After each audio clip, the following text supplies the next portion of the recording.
കൂട്ടുകാരെ എല്ലാവർക്കും പുതിയ വീഡിയോയിലേക്ക് സ്വാഗതം. ഇന്ന് നമുക്ക് നല്ലൊരു തോരൻ്റെ റെസിപ്പി നോക്കാം.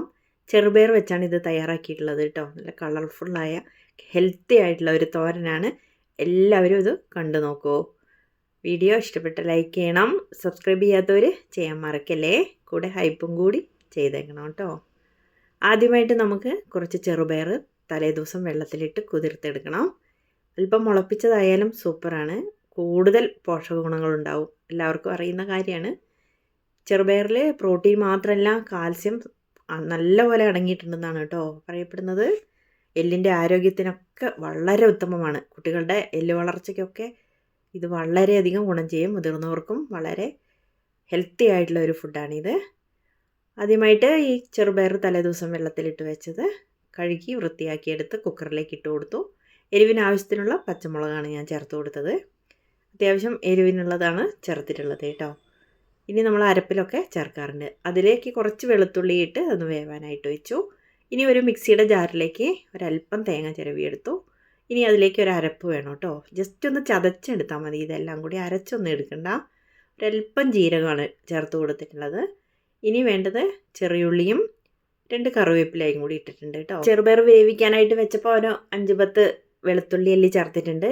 പയറല്ലേ, ഗ്യാസൊക്കെ ഉണ്ടാവും, അതുകൊണ്ടാണ്. അപ്പോൾ ഇതിലേക്ക് വെളുത്തുള്ളി ചേർത്തില്ല. ഒരല്പം മഞ്ഞൾപ്പൊടിയാണ് ചേർത്ത് കൊടുത്തത് കേട്ടോ, ഒരു കളറൊക്കെ ആവട്ടെ.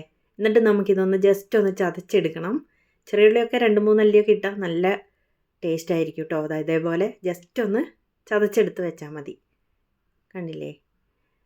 ഇനി നമുക്കൊരു പാൻ അടുപ്പത്ത് വെച്ച് അതൊന്ന് ചൂടാക്കിയിട്ട് അതിലേക്ക് വെളിച്ചെണ്ണ ഒഴിച്ചു കൊടുക്കാം. വെളിച്ചെണ്ണ ചൂടായിട്ട് വരുമ്പോൾ കടുകിട്ട് പൊട്ടിച്ച് ഒരു ചെറിയ സവോളയോ അല്ലെങ്കിൽ കുറച്ച് ചെറിയുള്ളിയോ ഒന്ന് നൈസായിട്ടൊന്ന് അരിഞ്ഞെടുത്തത് ചേർക്കാം.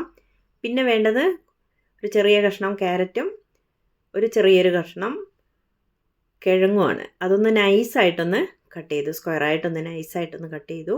എണ്ണയിൽ വഴറ്റിയാണ് നമ്മൾ എടുക്കുന്നത്. അപ്പോൾ ഒന്ന് വേവണം, അതുകൊണ്ടാണ് നൈസായിട്ട് കട്ട് ചെയ്തു എന്ന് പറയുന്നത് കേട്ടോ. ഒരു പച്ചമുളകും കൂടി കീറിയിട്ടു കേട്ടോ, എരിവൊക്കെ ബാലൻസ് ചെയ്യാൻ വേണ്ടിയിട്ട്. അതൊക്കെ നോക്കിയിട്ട് ചെയ്താൽ മതി. എന്നിട്ട് നല്ലപോലെ നമുക്കൊന്ന് വഴറ്റിയെടുക്കാം. ഒരല്പം ഉപ്പൊക്കെ ചേർത്തിട്ട് നമുക്കിത് വഴറ്റാം. അപ്പോൾ കിഴങ്ങിലും ക്യാരറ്റിലൊക്കെ ഉപ്പൊക്കെ പിടിച്ചോളും. ചെറുപയർ നമ്മൾ ഉപ്പ് ചേർത്തിട്ടാണ് വേവിച്ചിട്ടുള്ളത്. അപ്പം പിന്നെ അതൊക്കെ നോക്കിയിട്ട് ചെയ്താൽ മതിയാവും കേട്ടോ. നന്നായിട്ട് വെളിച്ചെണ്ണയിൽ കിടന്നൊന്ന് വഴറ്റി വേവിച്ചെടുക്കാം കേട്ടോ. നോക്കിയിട്ട് ചേർക്കണം, കൂടുതൽ ഉപ്പൊന്നും ചേർക്കണ്ട. പച്ചമുളക് മാത്രമാണ് എരിവിന് ഞാനിതിലേക്ക് ചേർത്തിട്ടുള്ളത്. മുളക് പൊടി ചേർത്തിട്ടില്ല, അതുകൊണ്ട് തന്നെ അതൊക്കെ ശ്രദ്ധിച്ചിട്ട് ചെയ്യണം കേട്ടോ. അത്യാവശ്യം ഒന്ന് വഴന്ന് വരാം. ഒന്ന് ബ്രൗൺ കളറൊന്നും ആയിട്ട് വരണ്ട. അപ്പോഴേക്കും ക്യാരറ്റൊക്കെ വെന്തിട്ടുണ്ടാവും. ഈ സമയം നമുക്ക് ചെറുപയർ വേവിച്ച് എടുത്തു വെക്കാം. കുക്കറിൽ നിന്ന് എടുത്തു വെച്ചതാണ് കേട്ടോ. നന്നായിട്ട് വെന്തിട്ടുണ്ട്. ഇനി നമ്മൾ വഴറ്റിയതൊന്ന് മൂത്ത് വരുമ്പോൾ നമുക്കിതിലേക്ക് ചതച്ച് വെച്ചിട്ടുള്ള അരപ്പില്ലേ, ആ അരപ്പ് ഇതിലേക്ക് ചേർത്ത് കൊടുക്കണം. തേങ്ങയുടെയും ഉള്ളിയുടെയും പച്ചമുളകിൻ്റെയൊക്കെ ആ അരപ്പ്, ജീരകത്തിൻ്റെയൊക്കെ ആ ഫ്ലേവർ ഒന്ന് എണ്ണയിൽ കിടന്നിട്ട് പച്ച ടേസ്റ്റ് ഒന്ന് മാറി കിട്ടണം. നന്നായിട്ടൊന്ന് വഴറ്റിയെടുക്കാം കേട്ടോ. മീഡിയം ഫ്ലെയിമിലിട്ട് ചെയ്താൽ മതി, കരിയണ്ട. ജസ്റ്റ് ഒന്ന് വഴന്ന് വന്നു കഴിഞ്ഞാൽ പച്ചമുളകൊക്കെ ഒന്ന് മാറിക്കഴിഞ്ഞാൽ നമ്മൾ വേവിച്ച് വെച്ചിട്ടുള്ള ആ ചെറുപയറാണ് ഇതിലേക്ക് ചേർത്ത് കൊടുത്തിട്ടുള്ളത്. അതിലൊരല്പം വെള്ളം ഉണ്ടായിരുന്നു, വെന്തതല്ലേ, അതുകൊണ്ടാണ് അതും കൂടി ഒഴിച്ച് നമുക്കൊന്ന് ആദ്യം ഒന്ന് ഹൈ ഫ്ലെയിമിലിട്ടിട്ട് ആ വെള്ളമൊക്കെ ഒന്ന് വറ്റട്ടെ. മസാലയിലേക്കൊക്കെ ഇതൊക്കെ പിടിച്ച് നല്ല പോലെ ഒന്ന് ഇളകി ഉപ്പൊക്കെ നോക്കി പാകത്തിനാവട്ടെ കേട്ടോ. അപ്പോഴാണ് നല്ല ടേസ്റ്റ് ഉണ്ടാവുക. മീഡിയം ഫ്ലെയിമിലോ അല്ലെങ്കിൽ സിമ്മിലോ ഇട്ടിട്ട് നല്ല പോലെ ഇളക്കി യോജിപ്പിച്ച് കുറച്ച് കറിവേപ്പിലയൊക്കെ ഇട്ട് കൊടുക്കാം.